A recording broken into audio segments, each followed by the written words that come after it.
All right, we're back with the tip of the Hershberg. I hope you've enjoyed listening, and also a couple shit up top. Make sure if you submit to my mailing list if you haven't. Just go to RaananHershberg.com. Submit now. Stop watching this. You don't even have to turn it on again. Just stop it and submit. And well, no, you can watch. You can keep on watching. But that's what all the hosts say. They're like, "Welcome to the Tonight Show. Follow me on Instagram. You don't have to watch anymore. Well, You're good." Yeah. You see how I'm doing it up top. That's how confident I am that people listen to the end. Yeah. But we got let's get plugs out of the way. Yeah, we got a special guest today. I mean, this is whoo. Remember when Mark Maron had Obama on? This is a little like that. It was hard to get Dan Perlman. Thank you, everybody. You're like you've seen me 2 weeks ago. You're like Steve Martin in SNL. You're just like one of the That's most true. Yes, one of the most reoccurring. I'm gonna get my jacket. You get your jacket. It's a jacket that nobody wants. It's dusty. Good to have you again. You know, it's always. I just felt like we had unfinished business. Yeah, we did. It was a little awkward. More last stones time. left to turn. A lot of fights. A lot of awkward. Yeah, remember Maron used to do that? That was fun. I loved those. When he's like, we got issues. Yeah. We just have people in. And he'd be like, you got to understand, my dad was emotionally distant, so that's why I was a dick introing you at the Comedy Store a week ago. I was like, what? I love those. Those were great. You know, it's kind of funny. It's like he grew as a person / got successful and was suddenly no longer as angry.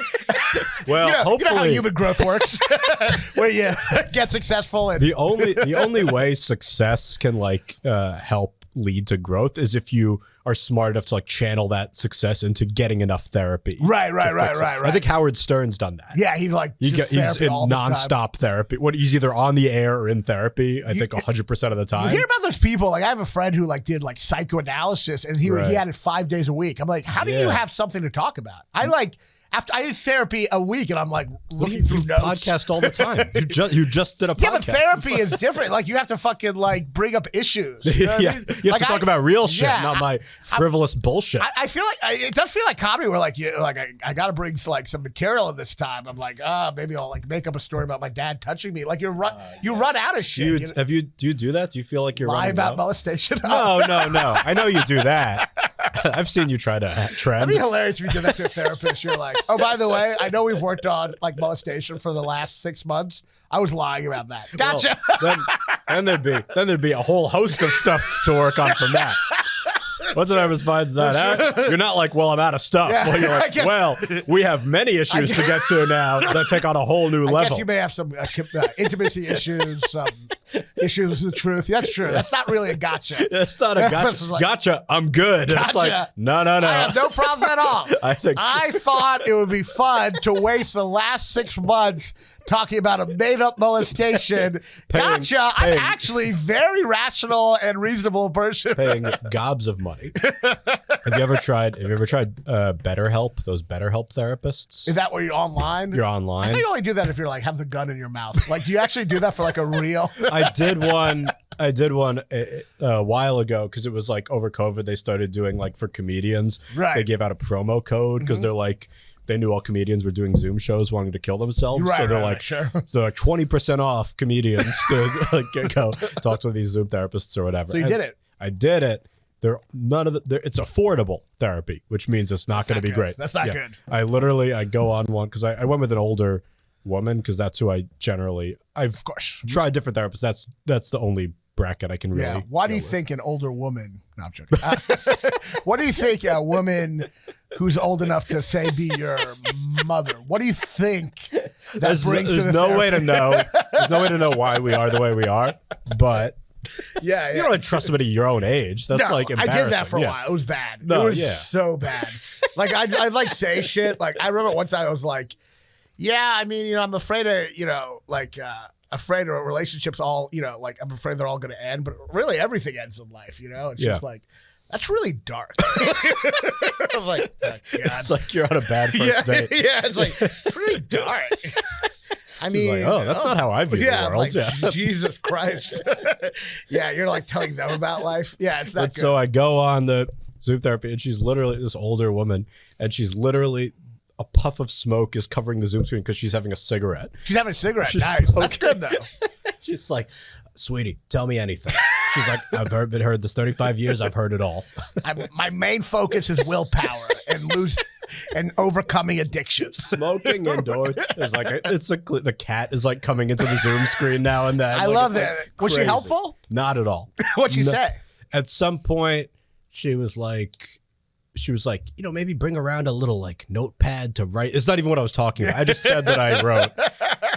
And she was like giving practical advice that was not connected. Yeah, not at all. Well, I mean, BetterHelp at that's like, if that doesn't work, the suicide hotline is next. Like, it's just like BetterHelp is like glorified suicide hotline. They set the standard because they say better. They don't say the best help. They say it's better than literal suicide. Yeah. It's funny that they call it suicide hotline.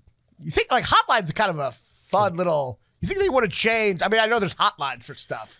You think they would have changed the term for suicide? You know what I mean? Like a hotline is like call the hotline. What would you call it? I don't know. Suicide. I don't know. Hell. I don't know. Sad. Yeah. Isn't hotline a little like fun?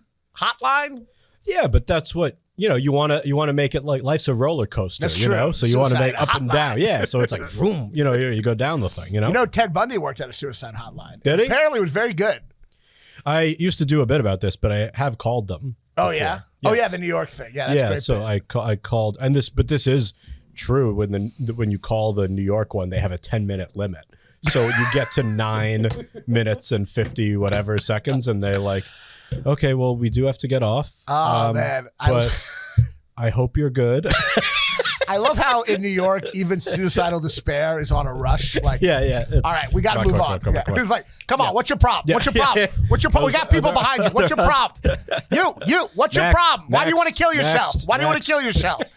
Dude, you're in line. Why do you want to kill yourself? Come on. It's like ordering a pizza. The national one, you literally could talk endlessly. They have to stay on the phone with you. The New York one, there is a 10-minute.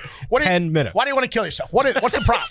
Father, mother, relationship, BLT. What? They're like working at a bodega while they do it. Yeah, have a BLT. Yeah, come on. Why do you want to kill yourself? Come on. We got 2 minutes. Number 3, and feels like he's a failure. Feels like you're a failure. You're not a failure. Next. You're not a failure. So you feel what? like you're a failure? So what? Some people are failures. So what? I'm a failure. I work on a fucking suicide hotline. You don't think I'm a failure? You try working here, you'd want to fucking kill yourself. I'm the only one here who's not volunteer. I want to kill myself. I can't. I got no one to call. I just talked to the guy next to me. Well, if you're in a suicide hotline, you just call, like you were suicidal, just like called like Jim, like right next to you. Like, Jim, I'm feeling suicidal. Oh, you work there. Yeah, you work there, but you're also suicidal. Yeah. Well, how the sausage is made. Yeah, so you're not calling any of those guys. You know what I mean? As people watch comedy and they're like, wow, I want to hang out with a comedian. And you hang out with comedians and like, all right, I know what this is really like. It is funny, like the people like working at a suicide hotline, they're probably not like the most like best people to like help you with that, you know? Well, yes. I mean, the person who hears about suicide all day long. Truly the only people you can get help from are people who you know as little about as possible. Right. Know? Like that's in any sort of field. It's like, okay, like therapy, you don't want to know anything about them, or like clergy, you certainly don't want to know anything about. Like any sort of mentorship role, it immediately gets disillusioned. Yeah. So you're just like, be a shadowy, I mean, even priests, like they literally don't even want you to see their face at the confession. Sure, yeah. They're like behind the that's thing. because they're fucking a kid in there. Well, it's because they're literally having a kid blow them. I guess it is. They're having I guess if they had a transparent glass, then it would make things a little safer. They're having a kid blow them while the guy's like, I have dirty thoughts about my wife's sister. And he's like, 12 Hail Marys. It's terrible. Keep on sucking. Keep on sucking. Yeah, they really should replace it with plexiglass. But the thing about suicide hotline, I guess maybe they figured out, but like you can't have a jaded suicide hotline guy. But most jobs you get jaded. In New York, everyone gets jaded. But you can't, like that job can't have like someone call in like, I'm feeling suicidal. Like, yeah, so was every other person who's called this fucking week. You're not special. I would assume if there's any job that should have a term limit, you can't have the old. You got to be fresh. Yeah. Fresh blood in there. You can't be like the guy who's like 50 years. Well, then just kill yourself. God, I've been doing this job too long. It's a fine line between like a savvy vet. Yeah, I know. And just like a grizzled, worn down. They must, if you get jaded, they must fire. Or maybe they're jaded. I don't know. Well, there was this is a darker turn on, but there was a documentary this guy Steve James made, who made Hoop Dreams and one of the best. Yeah, amazing. And he made this one, the Death House Door, I think it's called, and it was about this guy who literally his job was he like made small talk with people right before they were going to be executed. What? Like at death row, like he was the small talk guy. He was the clergy guy. Who would like, okay, but for some reason I thought that was the death. Like we got the small. Let's bring the small talk. But guy it wasn't all prayer because they're not all. He's like, so this weather, huh? Well, it's not all prayer because they're not all religious. Right. So sometimes you just banter, you know. But the idea that in my head I thought you meant like they're designated for small talk. We got the small talk guy. See the Cubs? See the Cubs play? I mean, if someone were like, "Do you want me a prayer?" He's like, "No." Then he's got to talk about the Cubs. I hope it's large talk. I hope it's not small talk. But yeah, I gotta watch the documentary. It's very grim, but it actually it doesn't seem that grim to me. Just what you What's grim about it? Just what you were saying about how it wore him down. It actually made him. Now he's like a big anti-death penalty advocate because he went and talked to, and he recorded like post-show recaps after all of them, so he would remember. And he did like 50 of them or whatever, and he was like, "I'm done. I can't." And so he's like on the front lines being like, "Stop." That makes sense for him. I mean, that's got to be tough to like. Small talk is never easy. Like, you know? how you doing? Yeah. Not great. Not great. About to no longer exist in 22 minutes. How are you doing? It must change the way you approach conversations with like neighbors and stuff who are not about to die. But you're bringing that energy into well, it's also funny, like you're like in an elevator and then they get off at their floor and you're just like, good luck. Every conversation is just like right before they walk the Green Mile. Exactly. You're like going to get the paper. Hey, I'll be with you there at the end. When you get that paper, you're not alone. Yeah. I'm there. I'm there in spirit. Yeah, I'm just going to work. I mean, that's like, it is funny too. Like the clergy's there to like, he's there to like, if you want to have like your like sins, I guess, whatever the fuck, confession. Little late for that, huh? Little late for that. But also, you want to do that a little before the sentencing. Do you really need to repent if you're getting executed? I feel like it's pretty even. I feel like if you're getting executed, you don't have to repent. You're getting executed. Yeah, I guess. Right? I don't know. It might be nice to dot all the I's and cross the T's. I guess that's true. But it is funny if the guy's just like, "Oh, I'm not religious," and the clergy's like, "Oh, okay." So anyway, shit, I really. Jew? Are you a Jew? And he's like, no. And he's like, oh, fuck. Well, I researched that Jew stuff. How's death row? How was your last meal? Biden, huh? You see Biden speech? Death penalty is one of those things where I'm like, it's so clearly like wrong. Crazy? Yeah. Most things aren't like that, by the way. Even abortion, which I'm like completely for. Yes, you can understand. I can kind of understand the emotional thing of the other side. Sure, but death penalty is one that's like, that's just 100% wrong. It's crazy. Insane. Yeah. And it's like, but there's still people like. Well, it's just this very like antiquated idea of like. Yeah, it's biblical. Yeah. Yes. Well, the best argument against it I ever saw was actually Dostoevsky, the Russian writer. I know. Is he a comic? Fucking stupid you think I am. That's like that part in there's a part in the book American Psycho where like someone like the serial killer guy, all these rich guys, and he brings up Ed Gein. Well, you know what Ed Gein once said, and then the other guy goes, "Maitre d' at." Yeah. But anyway, Dostoevsky was in and this is personal because he was in a mock execution. He was a communist and he got sentenced to Serbia, and they lined him up with all these other communist, revolters. Sure. And they had guns, and they're like, "All right, countdown," and they did countdown, and then there was no bullets in the guns, so they gave them all just like a mock execution. So he's pretty much been through it. Oh, it was a prank. Yeah. Well, yeah, I was like, gotcha.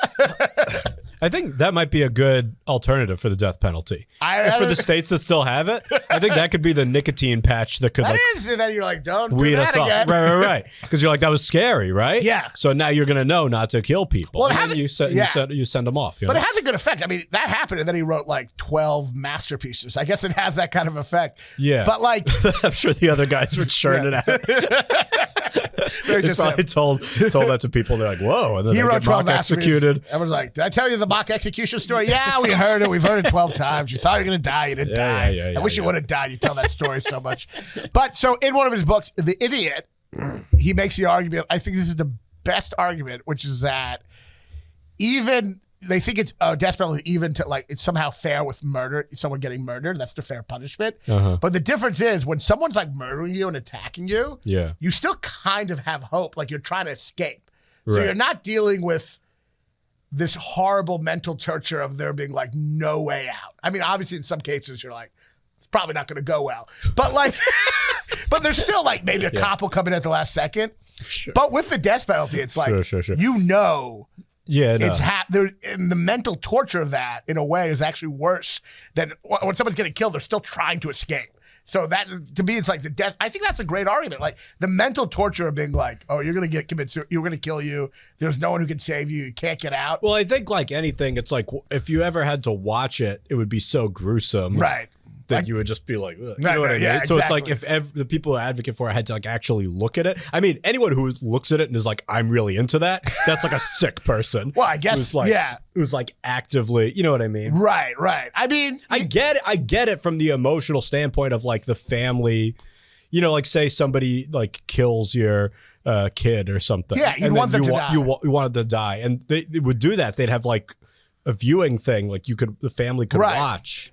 And like you'd also like people. The difference is people do deserve to die, but that doesn't mean they should die. You know what I mean? Yeah. But like that's what I always say when you're like I'm against the death penalty. The other guy always every time is like, imagine your sister was raped and murdered, and they cut off your brother's head, and they ran your mom's body over with a truck. Would you not want the fucking death penalty? And it's like I probably wouldn't be the judge on that case. People love to tell you to imagine this horrible. I know. Did I ever tell you when I was in this acting class? I signed up for this acting lesson, and it was like one-on-one, and they were trying to get me to cry, right? And the actress or the acting teacher, she was older. She was like, sweetie, what's the name of a friend of yours? And I said my friend's name, and he was like, okay, sweetie, I want you to close your eyes, and I want you to picture that your friend was telling everyone you knew that you raped him. Sweetie, how would that make you feel? I was like, I started laughing. I was like, I don't know, like awful. That's also and she was like, okay, sweetie, I want you to take a minute, sit, think about it, and then come and do the scene. And I'm like, what are you Were you thinking of a guy or a girl? Like if you're thinking of I said a guy. So it's a guy who said you raped him? Yeah, so that's how she's trying to get me to cry. Just like, first of all, that's hilarious. False rape accusation. That's your best friend, former roommate of 10 years. I want you to imagine that's a world that he was starting a smear campaign against you. He saw you cry by being like, what if Greg came up to everyone and was like, dude, Dan raped me?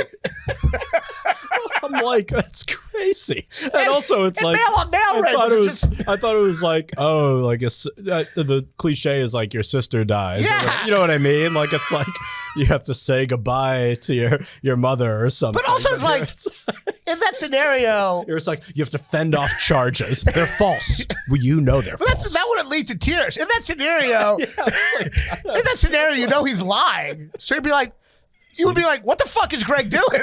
Sweetie. There's a hashtag you have no control of. How did that lead to you crying? You'd be like, yeah, my friend's fucking psycho. And then I'm like, I couldn't cry because I was just like so confused. I was like, I don't know. Fuck you. I don't know. Like it's like really bizarre. You're just like bizarre mix Stella! of emotion. It really works. But no one's crying. Like that's really bizarre. That's insane. She was so even funny. if it was like a woman. She would always be like, sweetie, Johnny Cassavetes used to tell me this. Even if it was like a woman where it's like, it's actually, I guess that's like a legitimate worry. Like no one's worried that like, I'm not worried like Jeff Sheen's going to be like, yeah, Raanan's been raping me. Like, and also if he was, Joe List is like, Raanan's raping me. Would you burst into tears? No. Like, that'd be like, it is an interesting thing of like what your emotions would be, because you would feel a lot of confusion, I guess, would be the primary one. It would be confusion. Yeah. And then if it was a woman, which I guess is like a legitimate fear, you wouldn't be crying. You'd be like, that bitch is crazy. I don't understand. That's like insane. It's just a crazy place to go to. It's a crazy. That sounds like a game of telephone. Like Cassavetes would probably like imagine your mom getting raped or something. Right. And then somehow it's it like morphed imagine into Jerry like getting raped. He says it as he's walking out the door. Yeah. Like run out. But also, it's funny they're trying to get you to cry. You should have been like, dude, I haven't smiled in 10 years. I think we're. Why don't we start a little smaller? Skipping a level or two. Why don't we? I haven't had this. I look like Zach Braff and Garden State for the last 20 years. Why don't we just start with the smirk first, you know? See, we work our way up to crying. Jesus. I really tried. I really gave it a shot. Have you ever done one of those acting classes? I've never done an acting class. It's very funny because it's like, I mean, you think comedians could be a lot, but it's like every it's fun being at that intro level, because like in comedy, people come in with their own egos of how good they think they are right away. Of course, yeah. So we were in this one, there was Meisner, Yeah. So you do these like exercises, right? And so I was in a class, there happened to be a few other comedians in the class, so that was nice to not be alone. But then there was one guy who really, he fancied himself as like an actor. Right. He was a pro. He's in level 1 with us, but okay. Yeah, he's a pro. And so we're doing so like, you'll do this exercise where you'll say like, you're wearing a gray shirt. And then you say, I'm wearing a gray shirt. And we go back and forth. And the goal is to like test the tone of it. Wait, so I'm saying you're wearing a gray shirt? And then you say, I say it second person and you say it first person. Okay. So let's do it. So, all right. You're wearing a gray shirt. I'm wearing a gray shirt. You're wearing a gray shirt. I'm wearing a gray shirt. You are wearing a gray shirt. So the idea is, you sound like a complete like maniac when you're doing it, but the idea is, and then you add into it, like you respond to the person's emotion as they're saying it, and then you start changing the dialogue. So it's like listening carefully. So when you say it with certainty, it's like, oh, you're aware you're wearing a gray shirt, and you're like, yeah. And then eventually we might say it, and you might be like, say it in a challenging way. You're like, yeah, I'm wearing a gray shirt. Like, what is, so it's like, whatever. And was like, I'm wearing a gray shirt. Yeah, so it's like, whatever. So you do that. And so, like any exercise, like initially you sound completely insane. Yeah. And then you figure out the fucking idea of it. So whatever. So we're doing that. This one guy, we're doing that back and forth. It's like the first day. And she says to the guy, she's doing it with this one guy, and the guy thinks he's a pro, and he's like, I think this is stupid. And she's like, you think this is stupid? And he's like, no, I think this is a fucking waste of time. And she's like, you think this is a waste of time? And he's like, no, I'm saying I think you're a bitch. And she's like, you think I'm a bitch? And we're all just like, whoa. And then and she's like, okay. And so we get through that exercise, and then she's like, all right, we're going to take a little break. John, you want to hang back? We come back 5 minutes later. She's like, so John's not going to be joining us for the rest of the class. It was the first day. John, you want to hang back? John, you want to hang back a second? But see, my question also is like, because he's such a pro, I mean, obviously he thinks it's bullshit, but is there another, or is it like he thinks it's bullshit, but that's the real feeling he's trying to express in the acting, kind of, That would have been a good spin for him, but that's not what he was going for. He was just like, I think you're a bitch. Wow, what a confusing time to express that.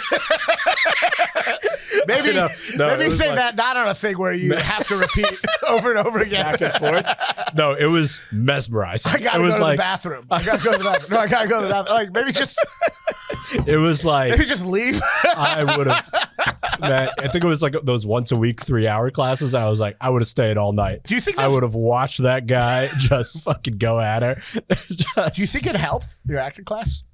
I think it did, actually. I didn't keep doing the thing, but I think those types of exercises and the like extensions from them, once you figure that one out, I think it helps in terms of like just trying of like being more present, you know, and realizing that's the biggest thing. Because I think like for comics, like that's like the main advantage we have is just like being able to be present and being within ourselves and stuff like that. And so it's just kind of like zeroing in on that, which is better than like us feeling like we have to like act like something Right, else, which is yes. always going to be bad, always gonna be and that's bad. not what we're trained to do, and so we're just going to be at an inherent disadvantage. But when Right. you just stay within that, it's almost like that brings out the best thing of just like you're hyper present in the moment, you're aware of how the room is responding always, so this is just like, you know, a micro version of that. You're aware how this one person is responding, Right, and that right. helps. Yeah, so I I mean- think that's good, just in terms of like zeroing in your focus on And that what is matters like, there. I mean, the truth is like, people act like acting and stand up is very different, but really stand up kind of like the best stand ups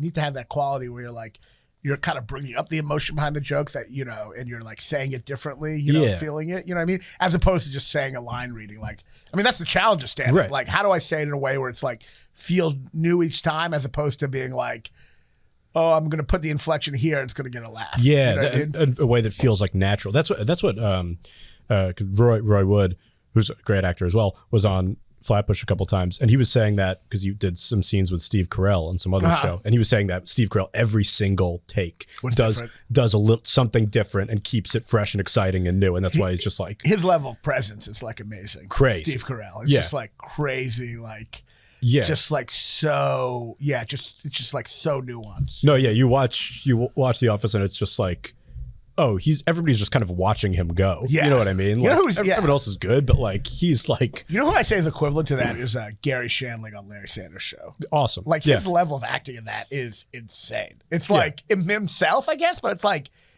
I think it's Jewish method acting. It's like it's so like in the moment crazy. Yeah. No, Jeffrey Tambor also is like unbelievable in that show. But I think that's why those comics that like the ones who are like the big silly ones, like the Jim Carreys or whatever, Yeah. it's like they're not afraid to be vulnerable. That's a very vulnerable thing to hop up and down and act like you're a chihuahua on stage. I mean, Adam Sandler literally had to be like shooba dooba dooba. Right. That's like deranged behavior that we would never do. And that was 'cause we're shooba like- dooba dooby in front of like an entire crew. That was like, hello, shampoo. Like in front of like, No, it's like- he was a retard for like an entire like 100 people. Yeah, for years. And then he had to do that in like 12 takes. Yeah, like, okay, now we're going to Shooba-dooba- get... Yeah. Now we're going to do the... Can you do shooba dooba dooby again? Okay. Shooba dooba dooba. Step off. I'm going to switch to the close-up. It's crazy to think of those people like doing multiple But that's why... takes. So it's like they can... Then the serious stuff... That's just an extension of that. It's like they can be vulnerable in that way because they're already willing to be vulnerable in this big crazy way, you know? Yes. And and that's why a lot of comedians make really good actors, you know, or those crazy ones, you know, obviously. Yeah, I don't know if you're just like able to be vulnerable there. Man, Yeah, Larry, I mean, most comedians, I feel like do you think most stand-up comedians, like the successful ones who move to acting, do you think most of them are good actors, or like what percentage? I don't know about percentage, but it's like it feels like when if they do it enough, they're like Ray Romano. It's like he's become like a great actor. He's a great actor. You know, although on his show, what's ironic is on his show, he's kind of just like standing there. Yeah. Like he kind of became a great actor after like 9 years of a like wildly successful show. You know, Yeah. He was just kind of there, surrounded by like All the other, essentially the Golden State Warriors of like, you know what I mean? He's got like Peter Boyle and fucking whatever the mother's name was, and Brad Garrett, like all these like amazing comedic actors, you know? You don't have to do it. It was like Seinfeld was the same way, you know? Yeah, but now he's like, he is like, there's like a realness to him that's really great. I mean, Robin Williams is like, I think a much better actor than stand-up. Yeah, we've talked about this. He has like more like emotions. I mean, the one who's sometimes I think some of the best comics are not always the best actors. Sure. Like I feel like George Carlin, not a great actor. No. Chris Rock is like the biggest. Like Chris Rock is like a great stand-up and the worst actor of all time. I don't know. It's weird. He's just like everything he's in. I'm like, your first thought was like the camera should not be on this man. like he just has no presence. Did you watch the special, by the way? I did watch the special. What do you think? I liked it. Yeah. Me too. Did you really like it? I guess. Yeah, I kind of wished. I mean, I selfishly want to hear about the slap and all that and more like. I guess what I'm curious about is like any feelings of like.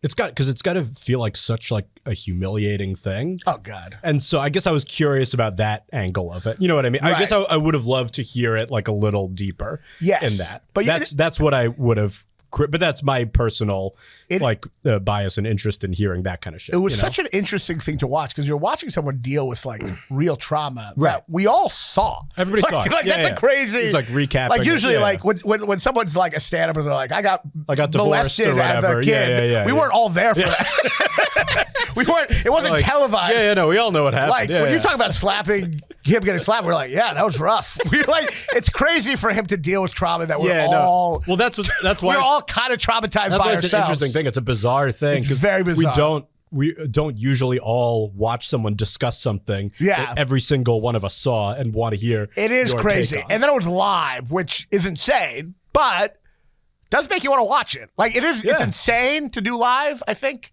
I like Carlin used to do all those live. What do you mean? Really? Yeah, I was HBO specials. When I was a kid. I was at one of his specials. It was probably one of the first comedy shows I saw. I saw him tape his HBO specials completely live. Yeah, I forget what it was called, but it was I had no idea. Where he opened with like, I don't know, it was more like a poem or a sonnet or something. And they came up before. I remember that. Don't interrupt him. He's like, I'm a modern man. I've been downloaded and uploaded and I'm upsized or whatever. He did that live. What?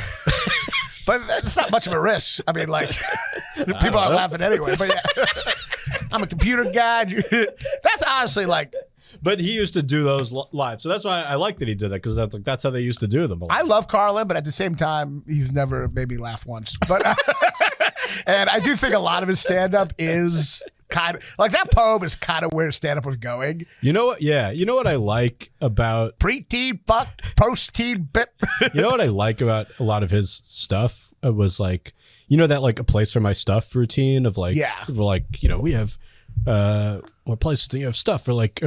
We're talking about other people, like their stuff is shit and your shit is stuff, you know, stuff like that. It's like the message behind all that stuff is like, fuck consumerism, you know? Like this is all stupid. This is a complete like moronic whatever, but he's able to package it in this like fun, accessible way. Yeah. Which is how I think is a better way to package this stuff. You can get and you could do more of the Bill Hicks, like if you're in marketing, kill yourself. You know what I mean? And that's fun. Like that's fun too. But I kind of like the this sort of fun packaging of that when you can then say all the serious shit underneath, but without it having to be like, and this is a very serious message. Right. You know what I mean? You're conveying a real point of view underneath it. Without it being like, this is my social issue, you know? I guess for me though, this is where I've always stood is like, Bill Hicks always makes me laugh. And the thing about Bill Hicks is that he's crazy.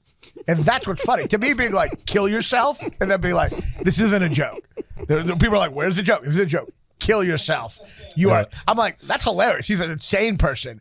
George Carlin is like, to me, so rational that I'm like, I'm never like, in a way, it's like he's not really wrong. And then the other thing is like, he's also always, he's like equally mad about the Iraq war and that we call driveways parkways and parkways driveways. I'm like, well, I mean, he's like equally mad. He's like, we're killing millions of people. And also, what do you mean pre-boarding? It's like, well, I don't know. I like that balance. I like that he says that he balances like, you know, I'm going to dress down the 10 Commandments with like, and I'm sick of guys named Todd.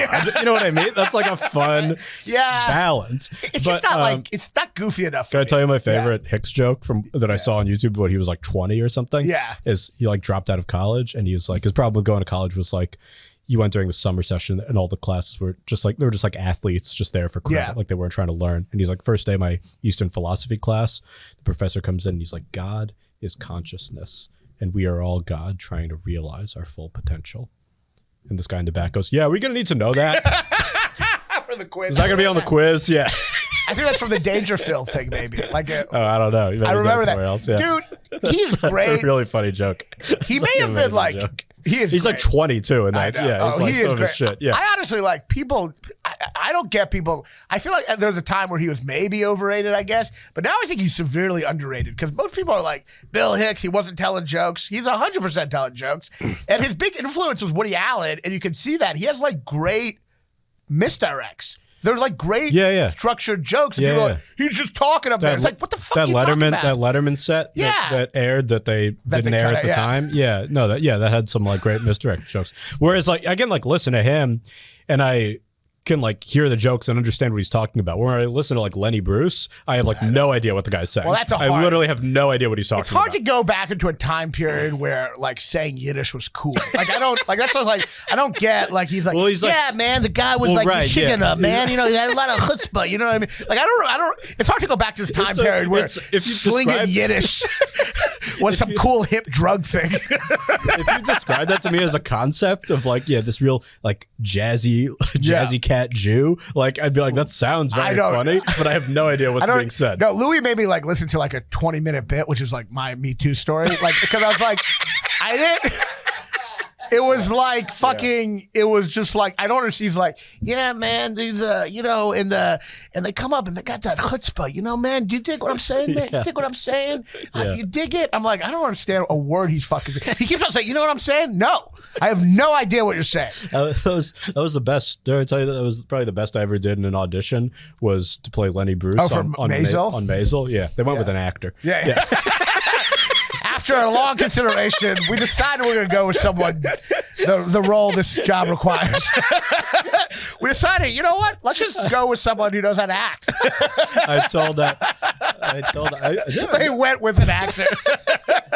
I got called back, but then whatever. But they, I told that to my mom because she was like, I'm watching this Maisel. I love this show. And I was like, you know, I auditioned to play Lenny Bruce. And she didn't even engage with it. She was like, the guy they cast is so wonderful. How dare you even try to have threatened that possibility? Yeah, well, I mean, that show might have been better if they had someone be a stand-up on the show. But like, I mean, it would have been different for sure. Probably wouldn't have won Emmys, but it might not won Emmys, but it had a little more structural integrity. Well, and had a she smaller. just never says anything like remotely funny on stage. I'm like, what? Yeah, she's very pretty. Yeah, that's her. I tried to watch it once, and I'm like, this is like borderline anti-Semitic. The problem with shows about comedy is often the comedy within it is supposed to be good, and that's the real issue suspension of disbelief. is that you have to take this seriously as like this is good comedy, and that's why those shows like 30 Rock did it the best, because anytime you saw within the show it was like Tracy Morgan being like, the fart machine's on fire. Well, the show was like, bad. Yeah, right, yeah. yes. And so that's much easier to like watch and not have to take it seriously. Where when you watch, yeah. And then with Maisel, I've seen some of it. I get it's like the 50s. So I get, all right, get a stand-up to write a joke that might have been something that could work in the 50s. You know what I mean? On the 50s, it was just like Shelley Berman being like, the DMV, a Friday. But like, that's why, because generally it's like not comedians writing the story of like this. They don't care this about triumphant comedy or whatever. When it's just like, we know not to take comedy that seriously. Right. You know what I mean? Because it's stupid. Yes. It's incredibly dumb. The stuff that does well is dumb. This whole pursuit is like very silly, and you can like make fun of that. Right. But then when you're treating it from the outside, you almost feel like you have to treat it with this like reverence or this idea of like you're communicating big truths or whatever. Right. Exactly. It has to show some emotional thing with the show. You have an emotional breakdown and you have some epiphany, which we know that's not how that works. You've been saying that joke all year. You have a breakdown on stage, nobody laughs. Yeah, exactly. Everybody is like, what the fuck was up with that guy? It does not lead to any spiritual awakening. You just make everybody uncomfortable and you don't get booked on that show again. Exactly. And when you're based, like, that was based on, I believe, Joan Rivers, right? Yeah, I think it was like... Which is funny. They're like, all right, let's make a show based on an unattractive woman who is hilarious. Except here's what we'll do. We'll make her hot and not funny. Well, that's the TV translator. There's like a biopic of like anybody. It's like suddenly they became the hottest person. It's also just so shticky. I tried to watch it in the bit and she's like, and this food isn't kosher, and all these Jews start throwing it up or something. It's like, give me a fucking break. But Jews are the only group who love when they like caricature them and stuff. They're just like, that's so us. You know what I mean? Like we like that's like a Jewish minstrel show, and every Jew's like, that's so us. We're so folksy and silly. I guess that is true. I mean, it is. Like in a cartoon. I feel like all groups kind of like it if they feel like it's like I guess the joke. so. I think Italians like these like Italian caricatures, which so many of these like gangster. I guess it depends on what it are. Yeah, I guess you're right. It depends if it's like blackface and they're like, black people are like, that's so us. Well, that's not that. That's something else. Yeah, that's something else. That's a different thing. That might be a different thing. That's true. Yeah. Good point. Yeah. That old movie they like have like yellow face, like an Asian, they just like paint, like give him a yellow face. There used to be a full franchise. Really? There's called the Charlie Chan movies. Right. That guy wasn't Asian? No, I think I don't know. It was like, I think it was Charlton Heston. But it's also interesting because like when you look at those old movies, everyone's face is kind of painted. Like everyone has like a brown face. Isn't that weird? Like the old Technicolor movies. I guess I don't really know. James Dean is like copper. You're saying they're like lit weird? Is that what you're saying? No, I think they're like made up with like you don't know there's an old movie that everyone has like a copper face. I guess I don't really know. No? I guess I'm trying. I guess what I'm saying is it's fine that they do that. But they used to do all that, those Charlie Chan movies. This was the dumbest class I took in college. I took an elective because you look up classes that are like what's near my dorm and whatever. Just like an elective, and it was called Asians in the Movies. That wasn't what it was called. Like 2 movies. It had like, this was before. This was like 10 years ago. That wasn't what it was actually called. 45-minute class. They call like, all right, we're watching Joy Luck Club, and that's it. They call it like contemporary Asian American cinema in the modern whatever, blah, blah, blah, whatever horseshit. But yes, we watched those Charlie Chan movies, and they're like, and you have to write a paper on whether this was good or bad. That's so funny. All right, we're going to do this movie about Asia in the movies. First up, Mickey Rooney with fake teeth and slanted eyes and breakfast at Tiffany's. Saying "Ching Chong Ching." That's one of the greatest hits. No, it was one of those classes, and it was one of those classes where it was like you just had to watch something with like an Asian actor in it over the course of the week, and then you'd come in and you'd go around and say it could be anything. You could be like, I watched Community with Ken Jeong in it. Like literally, you could do that, and there'd be that one kid. There's one kid who just can't, is always coming into class. Like, they can't do it. Yeah, he's like, I couldn't do anything this week. And it's like, dude, make it up. Say you watch Rush Hour. This is not that hard. Like, this is crazy to like give yourself up like that. Yeah, if you say you watch Rush Hour and they quiz you, you can probably pass the test even if you haven't seen. You can probably like fit in. It's like a cop and like one's like Asian, one's black. You could, if you've never seen it, you should be able to guess 80% of the movie. Yeah. Like, exactly. They're annoyed at each other first, and then they like each other by the end. Like bond and yeah. That's it. Yeah. No, I couldn't do it. Be like, I'm sorry, I just couldn't this week. You know how it's interesting in movies like the progress that's being made because like how like Alec Baldwin like he's getting charged now because he like we're calling that progress. Well, time was when you shot a cinematographer. If you were a star, they wouldn't charge you. And now you can't murder a crew member without some charges being brought eventually. Well, it's also funny because it's like, I was just playing around with the gun, but it's like the gun shot the cinematographer, which means, oh no, he's saying I wasn't playing around with the gun. Right. But then he shot the cinematographer, which means he put the camera to the screen, basically. Like it was definitely not in the script. No, I think I do think, and I'm not his pro Alec Baldwin defense attorney here. Yeah, but I think the shot was like pointing the gun to. It's like supposed to be looking down the barrel. Oh yeah, I guess that makes sense. Yeah, you're right. But what I liked with Alec Baldwin, I don't know if you saw the interview he did like after. It was like Alec Baldwin speaks about the shoot, and he was talking about it, and he was like, it just makes you reflect on your life, and I've been very lucky. I got to work with Meryl Streep. I remember once I did this movie, and Meryl said, and he just starts like reminiscing about like they're talking about like you shot a man, and he's like, yes, man. You ever see It's Complicated with Meryl and Me? It's on Prime. You can watch it on Prime, and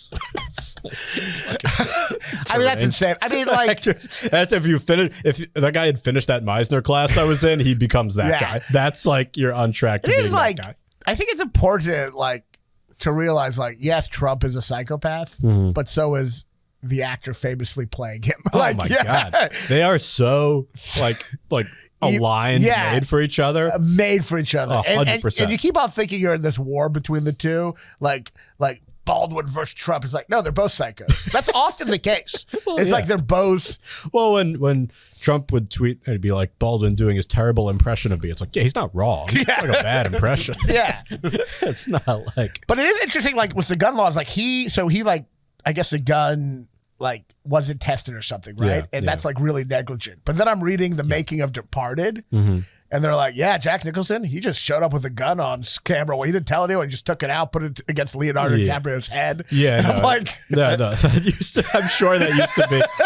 I'm sure sex scenes and gun stuff used to be crazy. Like it's insane. Just like no security even on the any good of it. guys. I read like a Sidney Lumet book, and he seems like a truly like good guy. He even goes, I punched a woman actress once to get her to cry, but after that I felt bad. It was 1956. I'm like, I'm not doing that again. There used to be a lot of those.